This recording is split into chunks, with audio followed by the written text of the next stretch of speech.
na ako dun sa sigurado. Diba? Kasi, if I invest in myself, it's like, tumataya ako sa loto. Yung sa loto ngayon. But there's almost 1 out of 28 million chance naman na magkasakit ako. Now, using that same analogy, brothers and sisters, what Christ is like one who betted on all the possible combinations sa ngayon. So, sigurado panalo na. Okay, brothers and sisters? So, kung tataya tayo, doon tayo tumaya. Okay? So, while reading this, naalala ko tuloy my situation before I shifted. See, I was from political science, and I was doing rather well. Okay, tingin ko okay naman. But then, so, medyo hindi ako sigurado kung mag-shift talaga ako. But then, my parents told me, anak, why are you going to stay there? Baka mahirapan ka dyan. Why not go to something wherein you are sure? Why not go to something wherein your future is secured? Why not go to something kung saan hindi ka na maghihirap halos? And so, hindi ka na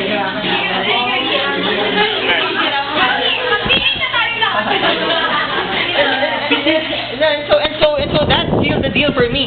That practically closed my mind, and that actually opened my mind into shifting.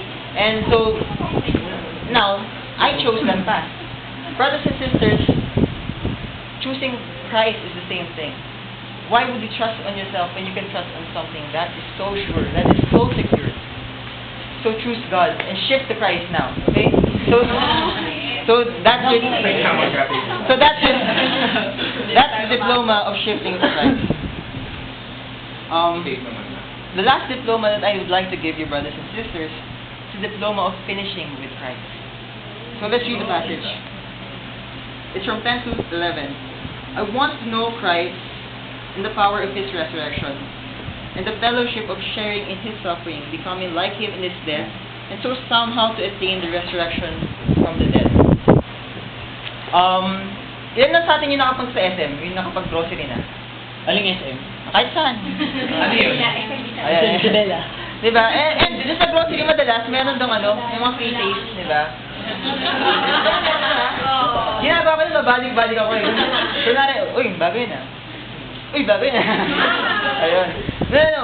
But the concept behind that is that papatikin nila sa'yo yung something na masarap, hoping that you pursue that. Diba?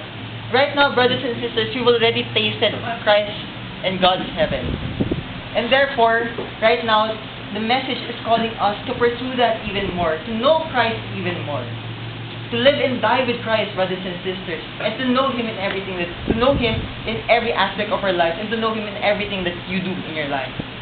You see, brothers and sisters, if Christ did not remove the standards that was forced on us, and the standards that we were forcing upon ourselves, we can never be satisfied in Christ. We can never be able to rejoice, brothers and sisters. Diba?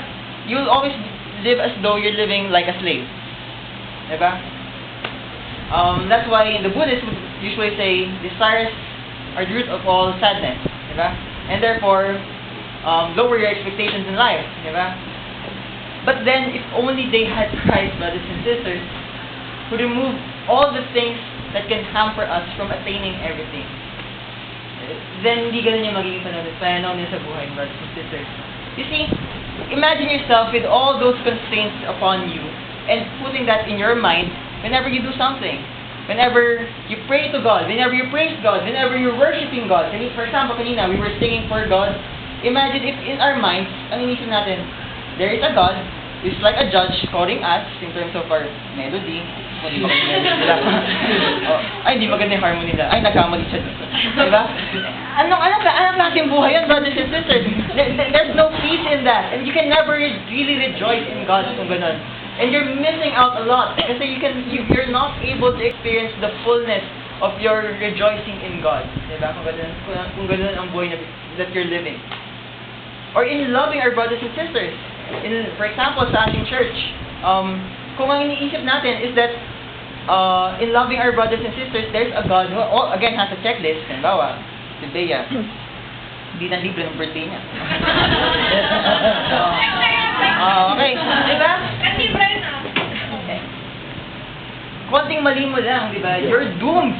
And what kind of life is that, What, brothers and sisters, what kind of life is that if you cannot rejoice in the love of your brothers and sisters? And what Christ did for us is He removed all those things. He gave us our security, brothers and sisters, that we are safe, that we are safe with Him, that we're in something that is sure with Him, brothers and sisters.